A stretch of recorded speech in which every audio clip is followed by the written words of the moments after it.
There you go. Matt, Bass. it does look like a reasonable, it is a good bass.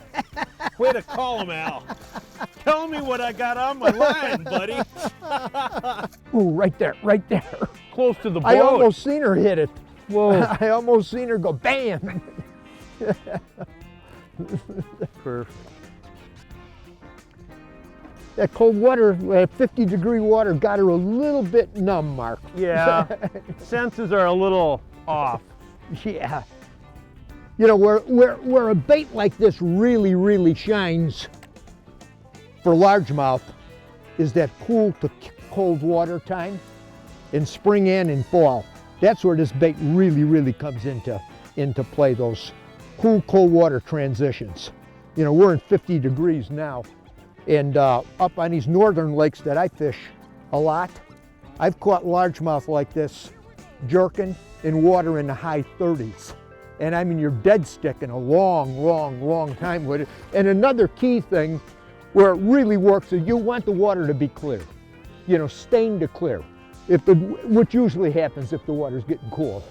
But you want to try to avoid as much as possible the real dark water environments. Jerking like this doesn't quite work as well in those kind of baits where you need something like a spinner bait, something that makes some noise, or a crankbait pounding the bottom like a DT6, something like this, to get the fish's attention, or dragging a jig or a football head.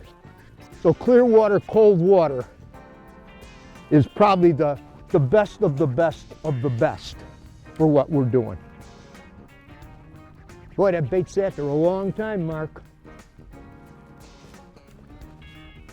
You know, that's one of the interesting things about the cold water period, as you were saying, Al, is that oftentimes just a lack of motion by the angler still keeps that bait in play. And I think oftentimes we just get a little apprehensive and we want to move along a little bit and move along too fast thinking it's like summer, but really the longer that bait is sitting, working through the suspension characteristics, the better off it is. Boy, one of the things I noticed with the shadow is these it's a flat-sided bait. This is really unique. And when you see it underwater, there's so much flash, and you barely have to move the rod to fish this bait. It might sound funny, but you can almost fish it in place. And you can make the bait with the right slack line and the right feel, and you see what it's doing, you can make that bait do a 180 and keep it in cold water like this, and the colder it gets, the smaller that strike zone is gonna be.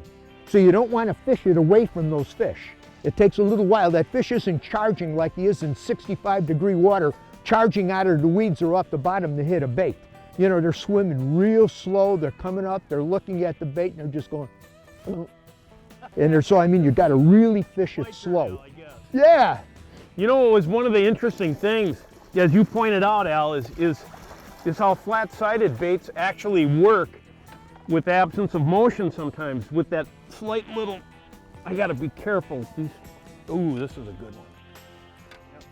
You know, Al, with the comment you made about flat-sided baits and absence of motion, you know, we've learned a lot about anglers in other parts of the world, and it's kind of interesting. People like in Europe have fished the same rock, the same piece of structure for hundreds of years, and some families just keep going to this rock time and time again, and you watch how they're masters of just moving and twitching a bait.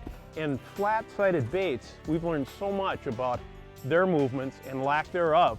It makes really cold water situations, these baits really, really excel. Mark, what makes the shadow wrap so much different than all of the other minnow baits that we have in the Rapala line? You know, it's interesting, Al, when you work on projects about lures, you want to be careful not to cannibalize existing family members. And certainly in the lineup, you look at a jerkbait as a category, there's a lot of jerkbaits that are ovals or modified ovals, real round bodies, and they roll easy. They don't flash like a flat-sided bait.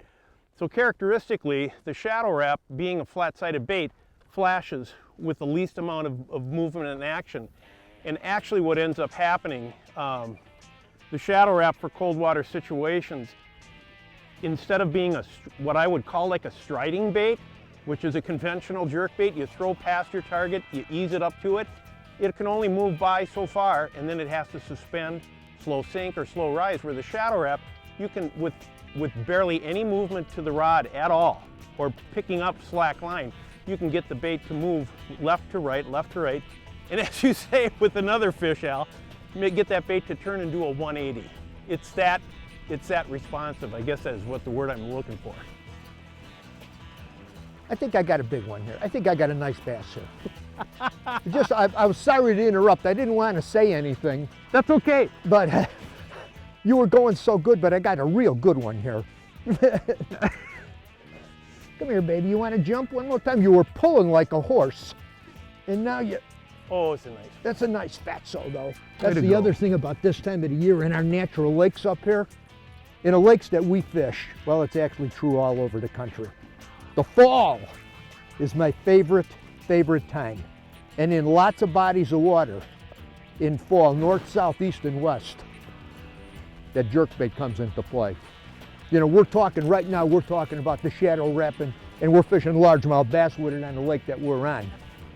I was out, well, it was 4 days ago, and I fished 3 different lakes in 3 different days, and we're smallmouth fishing. The smallmouth you can't believe it. I mean, they love this thing. We were pounding fish up to about 5.5, 5 3/4 pounds. And it's an amazing bait, especially in the cold water period for largemouth and smallmouth. I don't know too much about spotted bass, but I know enough to be able to say they're gonna eat it. They're gonna work it over.